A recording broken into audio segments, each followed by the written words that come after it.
What's the best investment you can make? So on the live stream we did on Sunday, I think it was Sunday. Let's say Thursday. Yeah, man, it was already Sunday. My man, a guy from local to here in Atlanta. I forgot his name. I want to say it's Toby, but I don't think it was Toby. On the comments, he was saying it was, we'll just call him Toby. I just can't remember what it was called, but Toby Maguire's, who's that, Spider-Man? Is that Toby Maguire? Toby Maguire's lawnmower repair. That's what he called his screen name was. I said, man, that's freaking awesome. And I said, how have you been doing? We just got to chat via the live stream. And he said basically, hey, University of Georgia, he said that he quit his crap-built job and started, essentially a small engine repair shop. And he goes, he's freaking loving it. He goes, it's building up. He's getting busier. I didn't get the whole gist of it, of like how long he'd been doing it, but it sounded like, he'd just been in the infancy of his business. And then there's another guy got on there, I don't know, freaking Hal, you know what I'm saying? And he said, and he was doing auto maintenance. And I had my man out in, I want to say Kansas City, and he also does auto, he's a mechanic and whatnot, started his own business. And man, I'm telling you, the world is going to need your skill set. Any guy or lady who can do some basic handyman, small engine repair, auto mechanics, electricity, anything. Now, obviously, you want to be licensed. I get all that. I mean, I'm not challenging the government as licensing capability. I'm not doing that. But what I'm saying is, man, I don't even know how an electrician gets licensed. I don't know how that works. I don't know how it works with you if you're an auto mechanic. I don't know. You have to figure that out. Small engine repair. I don't even know what kind of license you would need. I don't know how that works. Probably if you're in a northeast state, you need a license to freaking breathe. But down here in the South, there's a little bit more anything goes, which is why the South kicks ass. Even though I'm a native Yankee. Anyway, so I'm just sitting there, and I'm like, I invested $130,000 into this business, all right, into Heritage Wealth Planning. So I had upwards of $500,000 in my 401k, and I was 47? Yeah, 47 years old. I had a job that was paying well over six figures, not over six figures, but well into the six figures. And I said, I'm just not happy with it. I'm not content. I got to do something else. So I took $100,000 off the table from my 401k, of which is fully taxable and penalized as well. And I invested in this business. Now, when I say I invested in it, there was really not much startup cost. So my investment was just literally to pay the mortgage and pay the bills for that first year while I was getting running. That first year, I made all of $28,000, which isn't enough for our household.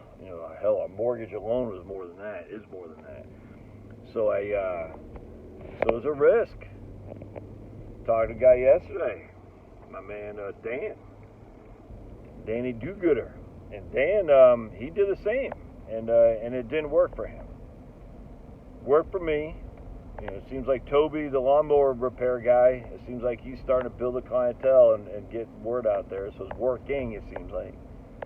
The guy, Hal, the auto mechanic guy, Heflin, that's what it was. Heflin Auto Repair, memory serves. I remember my man Heflin. I want to say it's Kansas City. He was outside Kansas City. I might be wrong there, but I remember it's Heflin Auto Repair. And the reason I remember that is because he used to have a senator here in Alabama named Heflin. The oldest of the last of the old school Democrats, the Dixiecrats, if you will. Anyway, and so I mean, you could put your money in with J.P. Morgan, invest in J.P. Morgan, and you're investing in another guy, Jamie Dimon, you know what I'm saying, and all his woke crap and all his. I mean, did you see about HSBC right now? They're freaking not. That's the biggest banking entity in Europe. They're no longer going to invest loan money to oil and gas exploration. I mean, it's just okay. So you're going to invest in HSBC stock when you know full well that they're not trying to maximize shareholder value. I don't know. And so I'm gonna, I talked to Sue Cole from outside of Austin. Interviewed her a couple, last year, and she's on the YouTube channel. Just talked about how she, left her crap little job in New York City, moved to Austin with her husband, and now is freaking kicking butts and taking names in terms of tax preparation, and she does dog training. I'm gonna interview someone tomorrow. Can't remember her name off the top of my head. Drawing a blank. But anyway, I'll interview her live. I think it's 2 o'clock tomorrow live.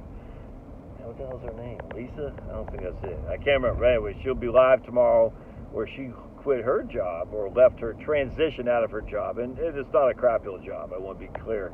Just because you're leaving a job doesn't mean it's a crap old job. But she transitioned out to start her own firm. Again, in this case, it's tax planning.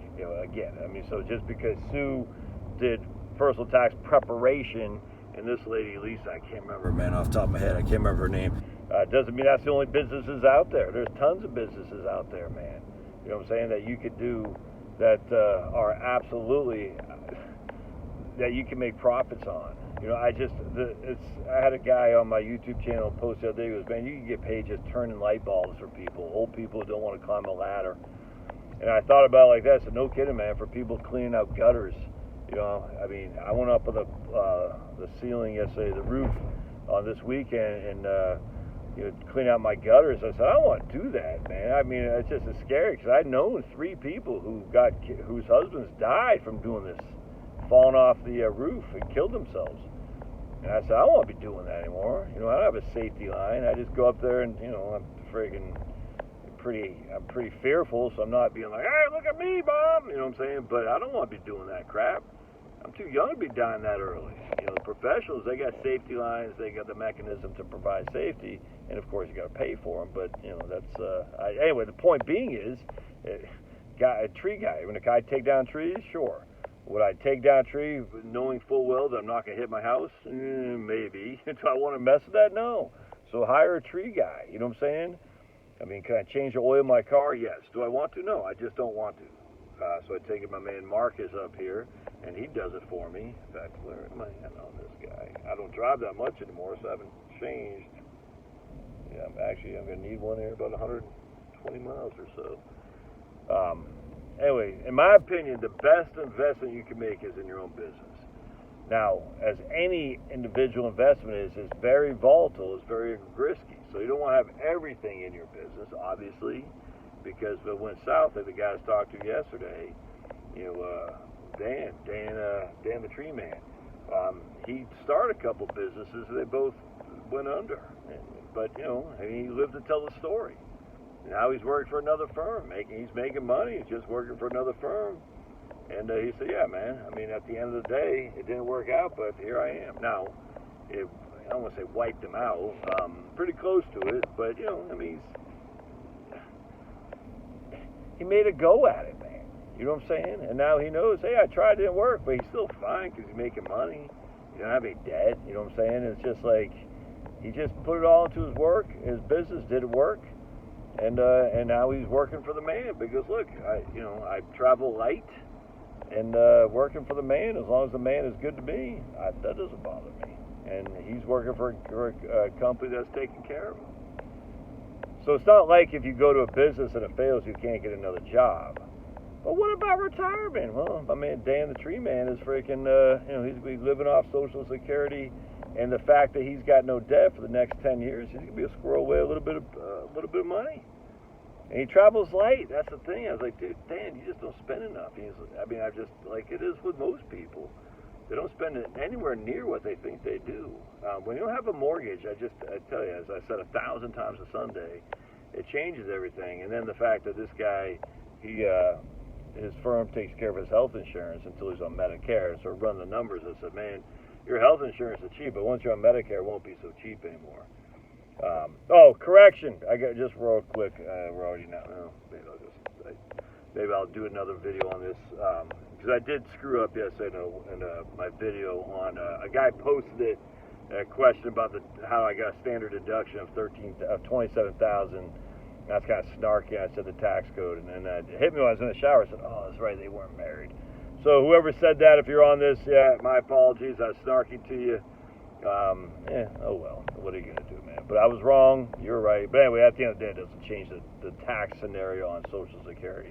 I was just off with the standard deduction, and that's a mistake. So I took that video down. I don't want any mistakes on videos I do out there.